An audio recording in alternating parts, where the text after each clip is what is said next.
Si Jordan Clarkson gusto nang bitawan ng Utah Jazz at Los Angeles Lakers may mga bagong plano para sa kanilang roster. At yan ang mga pag-uusapan natin sa video na ito.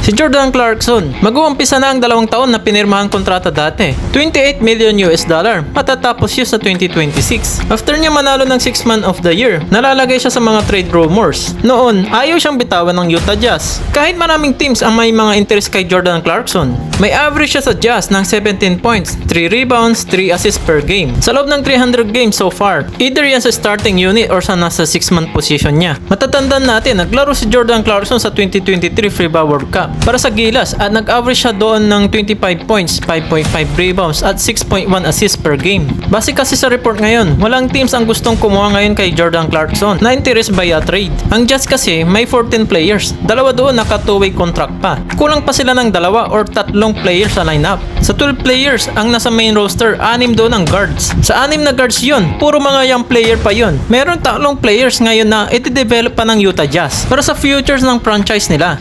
Sinabi doon ng manager ng Utah Jazz na naghahanap pa sila ng star player na magbabago na kanilang roster sa susunod na season. Meron naman silang nakuha dati na si Lauri Markkanen. Kaso, gusto din na nila ito may trade. Hindi pa alam kung maibibigay pa ito ng extension sa Jazz. Si Clarkson naman ang pinakamatagal ng Utah Jazz ngayon. Nasa pang-5 season na ito mula sa kupunan. At magsi 6 years na din ito. Sinabi din ng dahilan kung bakit walang may interest ngayon kay Clarkson. Kahit na last season meron itong 17 points, 5 rebounds, 5 assists per game. Na meron pa itong 41% from the field. Yun nga lang 21% 3 points lang ito sa area. At nakapaglaro lang ito ng 55 games dahil sa kanyang injury. Mababa ang efficiency ngayon ni Clarkson. Kailangan niya muna makabawi sa next season para makakuha ng mga trades. Malaki din ang hinihingi ng value ng kapalit ng Utah Jazz para sa kanya. Nagkaroon din ito ng issues at chismis sa personal life niya. Since 2022 pa ang issues kay Clarkson dahil sa kanyang mga stats. Dahil bumababa ngayon ang kanyang efficiency, na-adjust na si JC ang ibang stats doon. Lalo na sa assist. Ang comment sa kanya dati nung nanalo siya ng 6th Man of the Year, tira lang siya ng tira, hindi siya namamasa. At dahil dyan, iniba niya yung style na yun. At dahil dito, mas tumaas ang kanyang assist. Multiple pick ang gustong kapalit para kay Clarkson. Pero bakit naman ititrade si JC? Maganda naman ang nilalaro niya. Ang problema niya ngayon, paano niya ibabalik ang value niya dito sa NBA? Maghihintay ang Utah Jazz kung sinong mga team ang magkaka-interest dito. Kapag si JC nilagay mo sa trade block, may mga teams mag-i-evaluate sa kanya kung magkano ang presyo ng player kahit sa anong market ng NBA. Di pa naman huli ang lahat para kay JC. Siguradong makakabawi naman na ito sa susunod na season.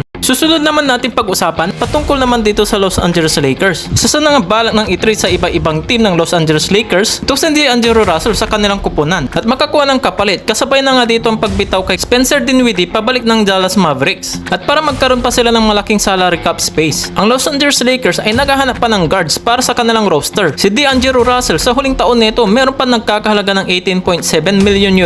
Kung matatandaan nyo, kinuha si D'Angelo Russell sa nakaraang taon mula sa Minnesota Timberwolves para sa kanilang guard. Naglaro ito ng 571 games sa buong paglalaro niya sa Los Angeles Lakers at nag-average ito ng 17.8 points, 5.8 assists at 3.4 rebounds. Dahil sa ngayon, hindi pa ito sapat. Balak ni Rob Pelinka na baguhin pa ang kanilang mga roster dahil gagawin nilang lahat kahit anong paraan sa free agency o kaya naman sa pamamagitan ng trade market. Ituloy natin ang usapan sa comment section. Salamat na din sa pag-like and share ng video na ito at huwag din makakalimutan mag-subscribe.